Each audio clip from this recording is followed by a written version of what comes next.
Hello, welcome back everyone. It is now October 6th of 2022, and ever since the very end of a lot of Star Wars shows before in the past, like Mando Season 2, The Bad Batch, and of course the KENOBI series, and let's not forget about the Book of Boba, we've seen a lot of up and downs when it came to the fan reactions of Star Wars as a whole. Now, given that, of course, there are a lot of great plans on the horizon, all thanks to Disney executives and Bob Chapek, the CEO, for allowing Favreau and Filoni to do as they please. This is Mike Zero. Make sure to subscribe if you are new to the channel for future Star Wars updates. Also, by the way, guys, make sure to drop a thumbs up on this video to support the channel. I thank you all so very much for the kind support. It is greatly appreciated.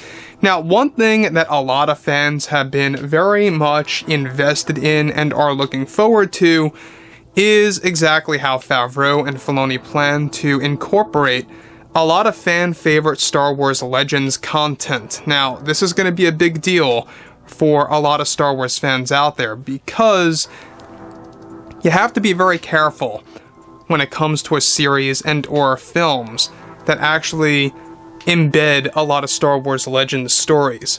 Now, I'm sure that they're going to be fine. Favreau and Filoni know what they're doing. They're going to be able to really accomplish great things with the Star Wars fans, and I think that at the end of the day too, this is really going to be probably one of the biggest and most powerful, I guess you could say, challenges that Favreau and Filoni are going to have to embrace.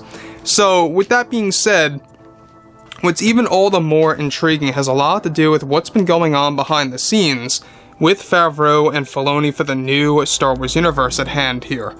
Now, with that being said and all, what's even all the more exciting is that, well, with Disney and Lucasfilm already planning out their new Star Wars TV shows and movies, and of course other aspects of shows that will be announced at both Celebration and D23 next year, they also have other plans and ways to announce more projects. Now, it's noted that currently one of the big additions to the Star Wars universe, most recently by Disney, is hiring actor Keanu Reeves for both the fourth trilogy and a new series as a cameo, both of which will be based during the Old Republic era. Now, it's noted that Favreau and Filoni have been creating the Old Republic series for about 6 months now, as far as storyboards go, and have met Keanu Reeves already as a couple of weeks ago to join the series as a cameo to set up the fourth Star Wars trilogy, where he is planned to be a major role. Now, in this storyboard, it's described to showcase the moment that Darth Vitiate, who Reeves is set to play, will transfer his essence from one body to another, something that fans have never seen before in live-action form. Let me pause here quickly for a second. Now, I know that a lot of fans always wanted Keanu to become Darth Revan, and that's something that they are unfortunately not doing. That's something that Favreau and Filoni are steering away from, and they're focusing on making Keanu really the big bad, like the main villain, like on a Palpatine scale here of the Old Republic era.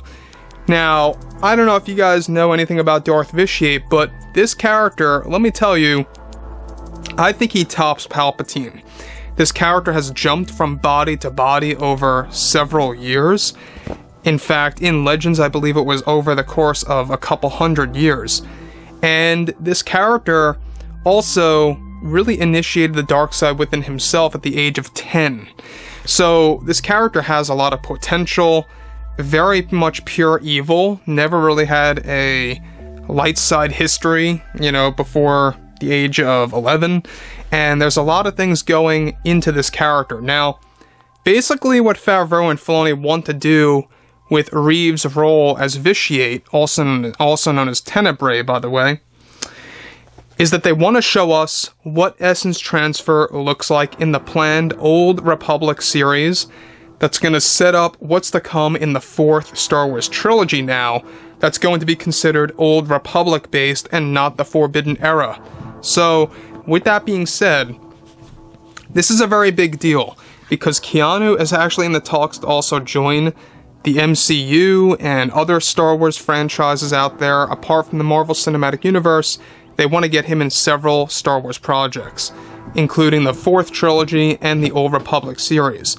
Keanu is also working on John Wick 5 and other franchises out there that he will be joining as well, so he's a very busy guy.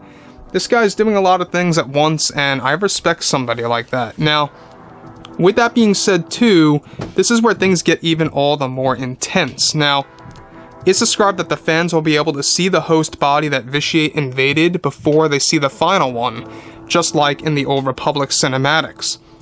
It's described to be one of course, the big teases toward the end of the episodes for the planned Old Republic series to set Keanu up as the new big bad of the Star Wars universe.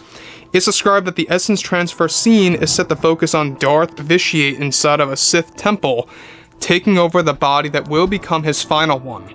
The scene is set to appear just like Palpatine's original throne room from the original concepts, full of lava surrounding a large stone throne with cave formations dropping from the ceiling. Once Vitiate takes over the host body, he kicks the old one into the spewing lava near his throne. Talk about dark, right? This all has been storyboarded by Favreau and Filoni already and will be used in a future script for the series. Now let's be clear. A script has not been made yet for this Old Republic show.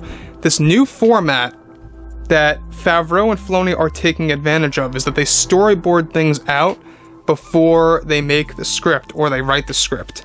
And basically they pick and choose which storyboards are going to be finalized, visually speaking, to be used in the actual scripts. And I think it's a very cool concept of them to actually utilize that. Now, that brings us to the bigger question. Exactly how is this going to be executed, right? This all depends on execution, on how it's going to resonate with fans, right? Well, what's great is that Favreau and Filoni are already planning to use John Williams' music for the Old Republic series.